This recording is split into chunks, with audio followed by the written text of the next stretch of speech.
जय हिंद साथियों, कैसे हैं आप लोग। आई होप आप लोग बहुत अच्छे होंगे और अपनी तैयारी में कोई भी कसर नहीं छोड़ रहे होंगे। तो जैसा कि आप सब लोग जानते हैं कि भर्ती बोर्ड ने डिग्री और मार्कशीट वाली प्रॉब्लम का जो है निवारण कर दिया है, उस समस्या का हल निकाल दिया है। और अब जो भी लोग इसी साल ग्रेजुएट हुए हैं, जिनके पास डिग्री नहीं है, प्रोविजनल डिग्री नहीं है या फिर ओरिजिनल मार्कशीट नहीं है, जिसकी वजह से वो फॉर्म नहीं भर पा रहे थे, या फिर जो लोग पहले भी ग्रेजुएट हैं लेकिन उनके पास ये सब सारी चीज़ें नहीं हैं, जिसकी वजह से वो पूरी माइंड से कि वो फॉर्म भर पाएंगे या नहीं, या फिर फॉर्म भर भी दिया लेकिन पूरे माइंड से पढ़ नहीं पा रहे थे कि डॉक्यूमेंट वेरिफिकेशन कहीं बाहर न कर दिया जाए, तो वो लोग अब इस चीज़ से बाहर आ गए होंगे और अपनी तैयारी अब एकदम शुरू कर दिए होंगे। तो ये वीडियो ऐसे ही लोग के लिए है जो अभी कुछ दिन पहले या तो अपनी तैयारी शुरू किए हैं या तो अब जाके पूरे माइंड से पूरा माइंड मेकअप करके अब अपनी तैयारी शुरू करेंगे। तो आज इस वीडियो में आपको पूरा 4 से 5 महीने का मास्टर प्लान बताऊंगा, पूरा स्टडी बताऊंगा कि आपको सब्जेक्ट वाइज किस सब्जेक्ट को कितने घंटे देने हैं, शुरू में कौन कौन से सब्जेक्ट आपको रखने हैं, शुरू में कौन कौन से सब्जेक्ट आपको नहीं रखने हैं। मैं इस वीडियो में आपको सिलेबस और चैप्टर वाइज टॉपिक नहीं बताऊंगा। उसके लिए मैं इस वीडियो के डिस्क्रिप्शन में अपना सब्जेक्ट वाइज जो मैंने proper topic wise study video बना रखा है, उसका लिंक मैंने इसमें ऐड कर रखा है। इस वीडियो को देखने के बाद आप जाकर उसको देख लेना। इसमें मैं आपको केवल वो मास्टर प्लान बताऊंगा जिसकी वजह से आप अगले 2 महीने में उन बच्चों के साथ कंपटीशन में आ सकते हो जो कई महीने से तैयारी कर रहे हैं, क्योंकि एग्जाम आपका और उनका एक साथ होगा और आप जो है बहुत पिछड़ चुके हैं। तो आपको कुछ अलग तरीका अपनाना पड़ेगा पढ़ाई करने के लिए, जिसकी वजह से आप जो है at the time of exam आप उस कंपटीशन में बैठ पाए, क्योंकि बहुत सारे बच्चे 300 प्लस अभी भी स्कोर कर रहे हैं और अगर आज आप मॉक देने बैठे तो 240 250 जो है स्कोर कर पाएंगे। तो मैं वो चीज़ें आपको बताऊंगा। सबसे पहले चीज़, अगर आपके पास कॉपी और पेन नहीं है तो आप कॉपी और पेन लेके बैठ जाओ, इस वीडियो को थोड़ी देर के लिए रोक लो और कॉपी और पेन लेके आओ, ताकि आप जो भी ज़रूरी लगे आपको नोट कर लो। एक बात और, अगर आप जहाँ भी रह रहे हो वहाँ आपको 10 घंटे टाइम नहीं मिल रहा पढ़ने के लिए इफेक्टिव स्टडी, तो सबसे पहले वो जगह चेंज कर दो, वहाँ से हट जाओ और किसी और जगह पे चले जाओ, क्योंकि ये जो मैं प्लान बता रहा हूँ इससे आपको प्रॉपर अपने आप को इफेक्टिव स्टडी 9 से 10 घंटे की करनी पड़ेगी। अदरवाइज आप जो है कंपटीशन से बाहर ही रह जाओगे, कंपटीशन बहुत तगड़ा है।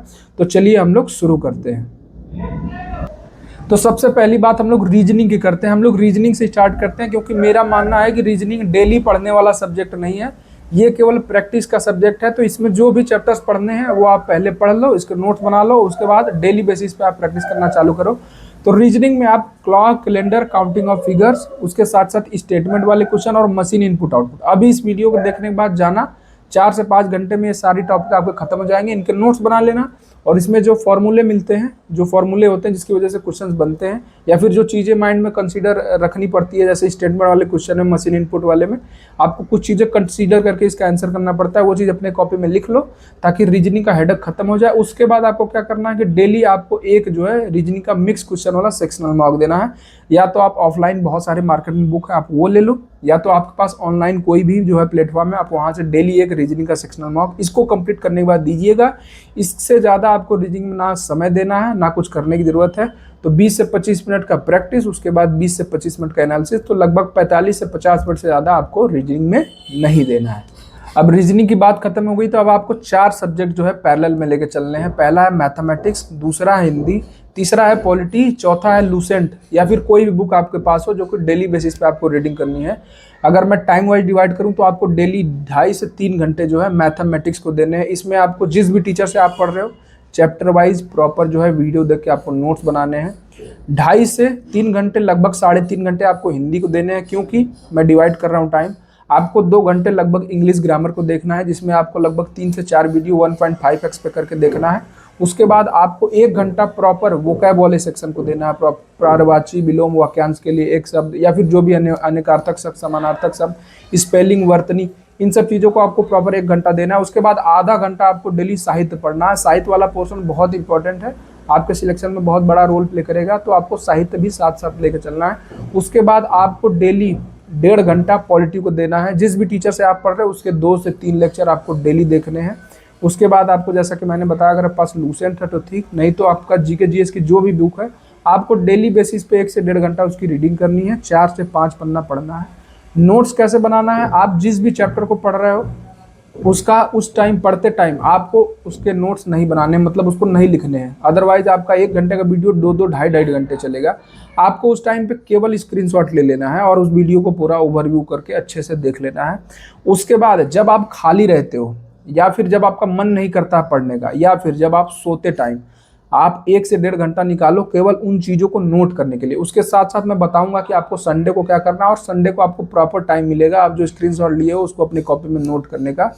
जब आप नोट्स बना रहे होंगे हर चैप्टर के बाद मैथ्स में आपको 7 से 8 पन्ना छोड़ देना है, ताकि बाद में भविष्य में जब आपको प्रैक्टिस कर रहे होगे उस चैप्टर के, या फिर नए नए क्वेश्चन आपको मॉक में मिलेंगे, कोई फॉर्मूला प्रॉपर्टी मिलेगा उस चैप्टर से रिलेटेड, तो आप आके वहाँ पे नोट कर ले।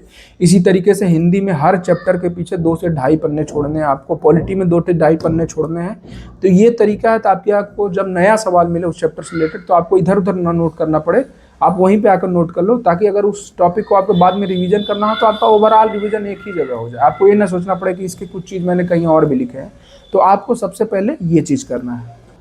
अभी आपको स्टार्टिंग में मूल विधि, यूपीजी के और करंट अफेयर नहीं पढ़ना है। मैं आपको बताऊंगा कि जो स्ट्रेटजी अभी मैंने बताई वो आपको कितने महीने तक फॉलो करना है, और मूल विधि, यूपीजी के और करंट अफेयर आपको कितने टाइम बाद जो है स्टार्ट करना है, ये मैं अभी आपको वीडियो में बताऊंगा। वीडियो को पूरा लास्ट तक देखना, बहुत ही अच्छी स्ट्रेटजी है, बहुत ही कामगार साबित होगी आपके लिए, और आप लास्ट टाइम पे आप 2 से 3 महीने बाद अपने आप को एक बेहतर कंडीशन में पाओ। ये जो स्ट्रेटजी मैंने आपको बताई इसको आपको अगले 1 महीने तक फॉलो करना है, जिसमें आपको 6 दिन पढ़ाई करने हैं और 1 दिन हफ्ते में किसी एक दिन आपको प्रीवियस ईयर का कोई भी एक मॉक देना है, ताकि आपको आइडिया लगते रहे कि आप जो पढ़ रहे हो क्वेश्चन पेपर में आ रहे हैं या नहीं, या फिर आप जिस लेवल तक पढ़ रहे हो उस लेवल तक आ रहे हैं, उससे कठिन आ रहे हैं या फिर उससे ईजी आ रहे हैं, ताकि आपको पेपर का एक ओवरव्यू मिलता रहे, आप उससे टच में रहें और उसी के इर्द गिर्द अपनी जो है तैयारी करते रहें।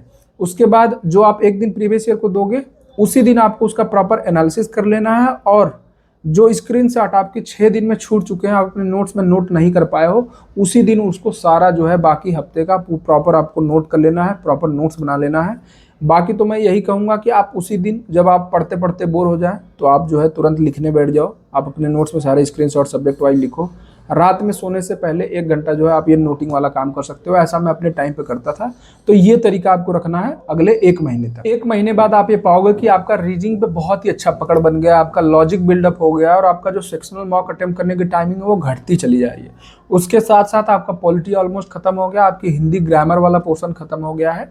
तो अब आपको क्या करना है कि आपको मैथ वही 2 से ढाई घंटा पढ़ना है, क्योंकि मैथ आपकी 1 महीने में खत्म नहीं होगी। उसके बाद हिंदी में आप केवल 1.5 घंटा आपको देना है, 1 घंटा जो है वोकैब के लिए, वोकैब आपका खत्म नहीं होगा, वोकैब बहुत बड़ा, आपको डेली पढ़ते रहना है, रिविजन करते रहना। उसके साथ साथ आपको आधा घंटा साहित्य। उसके बाद जैसा कि मैंने बताया कि 45 मिनट आपको रीजनिंग में देना है। उसके बाद आपको मूल विधि चालू कर देना है, डेली आपको 1 घंटा जो है मूल विधि को देना है। आप बीएनएस और बीएनएसएस से चालू करिएगा, क्योंकि ये बहुत इंपॉर्टेंट है, और ये 4 से 5 दिन लगेगा एक आपका खत्म होने में। बीएनएस 5 से 6 दिन लगेगा और बीएनएसएस भी 5 से 6 दिन लगेगा। तो इस तरीके से आप जो है मूल विधि को डेली अब 1 घंटा 1 महीने बाद जो है आप देना शुरू कर दीजिएगा, जब आपका जो है पॉलिटी और हिंदी ग्रामर वाला जो है पोर्शन खत्म हो जाएगा। आगे के जो एक्ट्स हैं वो छोटे छोटे हैं, तो आपके 1 दिन में खत्म हो जाएंगे। इसी तरीके से आपको लगभग 14 से 15 एक्ट्स ही करने हैं, वो मैंने अपने वीडियो बता रखा है, तो आपको जाके वहाँ से देख लेना है। मूल विधि पढ़ते टाइम आपको क्या करना है कि जो भी बुक आपके पास है पर्टिकुलर चैप्टर को खोल के रखना है, उसके साथ साथ उसी चैप्टर का, उसी एक्ट का आपको यूट्यूब पे जाके किसी भी टीचर से, जीत राणा सर से, राम सर से या विवेक सर से, उनका वीडियो खोल लेना है और मिला के पढ़ना है, और प्रीवियस ईयर क्वेश्चन की प्रैक्टिस कर लेनी है, और इसी को बार बार करना है। इसके साथ साथ आपको अपना लूसेंट वाला बुक रिवीजन करते रहना है। अब आपको हफ्ते में 3 दिन पढ़ाई करना है, 2 दिन प्रॉपर जो आपने नोट्स बना रखे हैं उसके रिवीजन करने हैं, और 2 दिन आपको जो है मॉक देना है। एक आप ऑफलाइन मॉक दे सकते हो, एक ऑनलाइन। जो आप ऑनलाइन मॉक देते हो वो किसी भी वीकली, मतलब जो RW वाला वीकली होता है, या फिर आपको जहाँ से भी लगे, जैसे सुपर 30 भाई आदित्य सिंह है, वो भी बढ़िया मॉक बनाते हैं, ताकि वहाँ से आप दो, ताकि आपको अपना कंपटीशन पता चलते रहे कि एक्चुअली जो कंपटीशन है उसमें आप कहाँ एग्जिस्ट करते हो, कहाँ स्टैंड करते हो।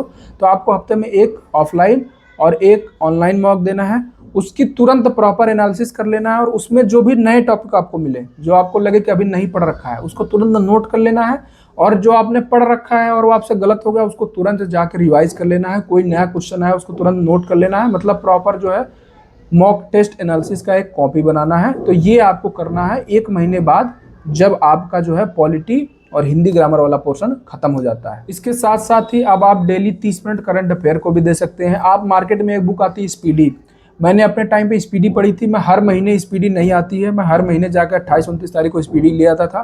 उसमें केवल कुछ चीज़ें रिवाइज होती थी, बाकी सारी चीज़ें पुरानी होती थी, तो मैं उसी को डेली बेसिस पे रिवीजन करता रहता था आधे घंटे का, तो मेरा जो करंट अफेयर था वो अपडेट रहता था। तो आपको डेली 30 मिनट करंट अफेयर को देना है। आप जहाँ से भी पढ़ें, लेकिन मैं आपको सजेस्ट करूँगा कि आप स्पीडीज पढ़िए, उसमें ऑर्गेनाइज तरीके से दिया रहता है और कोई हेडक नहीं रहता है किसी का वीडियो देखना है वहाँ से नोट करना है। आप वहीं पे जो है हाईलाइटर चला के अपना पूरा करंट अफेयर इस तरीके से रिवाइज कर सकते हैं। यूपी जीके अभी आपको नहीं पढ़ना है, यूपी जीके में इतना मत घुसिए, बहुत ज़्यादा इंपॉर्टेंट भी नहीं यूपी जीके का।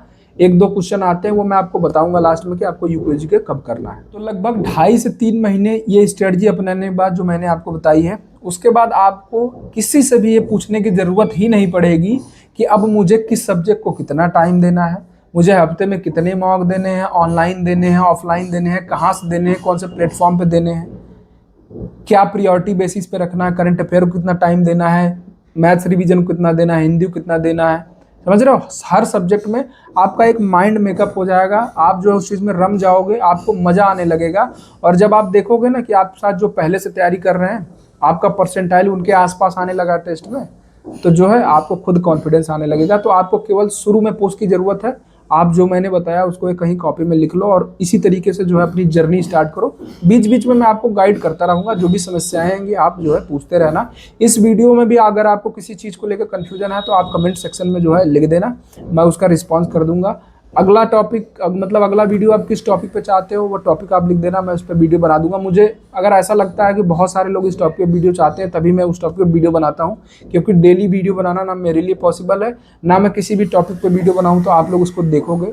तो मुझे भी थोड़ा सा रिसर्च करना पड़ता है, चीज़ें ऑर्गेनाइज करनी पड़ती है, ताकि कोई भी चीज़ मेरे से छूटे ना बोलते टाइम। और आप लोग अपनी तैयारी शुरू कर दीजिए, बिल्कुल भी किसी भी टेंशन में मत रहिए। छोटा मोटा अगर आपको मेडिकल प्रॉब्लम है या फिर थोड़ी मोड़ी कुछ फिजिकली भी प्रॉब्लम है तो वो सब चल जाता है, ये आर्मी की भर्ती नहीं है। बहुत लोग आंख लेके परेशान है, कुछ लोग कह रहे हैं हड्डी टूट गई थी, ये सब छोटा दांत टूट गया था, यहाँ कट है, यहाँ मार्क्स है, टैटू बनवा रखा है, ये सब चीज़ें चल जाएगी। यूपी पुलिस का मेडिकल इतना टफ नहीं होता, बस आपको मोटी मोटी चीज़ें आपकी नहीं होनी चाहिए, आपकी नौकरी नहीं होनी चाहिए, फ्लैट फिट नहीं होनी चाहिए। बेसिकली एक जो भगवान ने बनाया है वो सब आपके पास होना चाहिए, तो आप जो है मेडिकल और जो है फिजिकल में पास हो जाएंगे, मतलब जो फिजिकल मेजरमेंट है। तो बस आप लोग अपनी तैयारी करते रहिए, मिलते हैं अगली वीडियो में। चैनल को जरूर सब्सक्राइब कर लेना भाई, क्योंकि यहीं आपको सारी अपडेट और स्ट्रेटजी मिलती रहेगी। और थोड़ा सा मैं भी मोटिवेट होता रहता हूँ अगर आप लोग सब्सक्राइब करते हो और अच्छा जो है रिस्पॉन्स करते हो। तो मिलते हैं अगली वीडियो में। जय हिंद, जय भारत।